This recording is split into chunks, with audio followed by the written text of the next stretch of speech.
कृपया ध्यान रखें कि इस चैनल में सभी की सभी जो जानकारी है वो शैक्षिक और सूचनात्मक उद्देश्यों के लिए है। इस यूट्यूब चैनल में प्राप्त किसी भी जानकारी को वित्तीय सलाह, कानूनी सलाह या तो व्यक्तिगत सलाह के रूप में नहीं लिया जाना चाहिए। जय हिंद दोस्तों।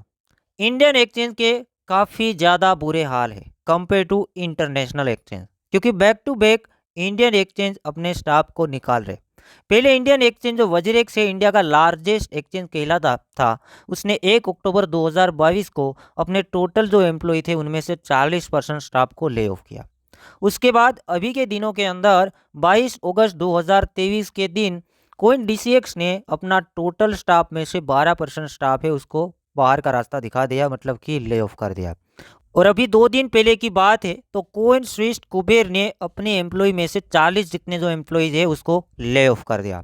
अब इतना ज़्यादा स्टाफ को ये लोग ले ऑफ क्यों कर रहे हैं, इतना ज़्यादा इंडियन एक्सचेंज स्टाफ क्यों निकाल रहे हैं? बड़े बड़े एक्सपर्ट का ऐसा कहना है कि ये इंडियन एक्सचेंज इसलिए स्टाफ निकाल रहे, पहले तो सभी को पता है कि मार्केट की कंडीशन काफ़ी हद तक ख़राब है। दूसरी बात कि इन्फ्लेशन वगैरह अमेरिका के अंदर चल रहा है तो वो वाला इम्पैक्ट देखने को मिल रहा है। तीसरी सबसे बड़ी बात है टीडीएस।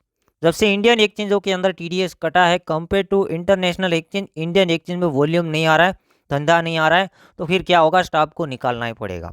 अब इसका सोल्यूशन एक ही है कि जो 30% टैक्स लगा है उसमें से कुछ कटौती देखने को मिले और ये टीडीएस से ना के बराबर हो जाए तो ही वॉल्यूम आ सकता है। अब यहाँ पर लोगों का ऐसा कहना है कि सभी यूट्यूबर मिलके आगे आना चाहिए, बट उससे भी ज़्यादा बेटर ये रहेगा कि सभी एक्सचेंज मिलके अगर आगे आ जाए, एक्सचेंज ही शुरू कर दे कुछ, तो यहाँ पर सोल्यूशन बन सकता है। क्योंकि एक्सचेंज खुद का धंधा है, अपना धंधा शुरू रखने के लिए यहाँ पर वॉल्यूम चाहिएगा।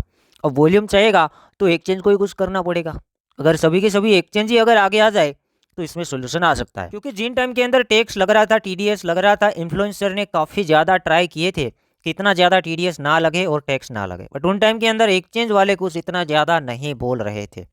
अगर एक्सचेंज वाले आगे आते तो आज कुछ अच्छा होता।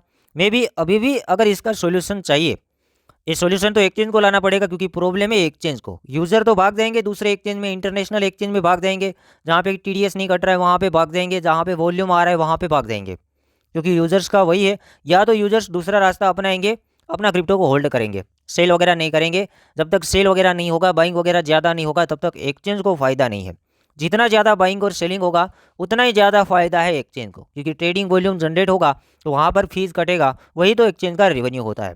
तो लोग अभी बैठे हुए हैं, तो यहाँ पर मुझे ऐसा लगता है कि एक्सचेंज को आगे आना चाहिए। बाकी आपको क्या लगता है कि एक्सचेंज को आना चाहिए या नहीं आना चाहिए? ये सभी चीज़ें ठीक करने के लिए एक्सचेंज को आगे आना चाहिए या नहीं आना चाहिए, कॉमेंट में बताना है। लास्ट में एक डिस्क्लेमर कि भाइयों, एक एक्सचेंज में मत रहिएगा। मैं आपको एजुकेट करना चाहूँगा, ज़्यादा फंड है तो 5-6 एक्सचेंज का यूज़ कीजिएगा।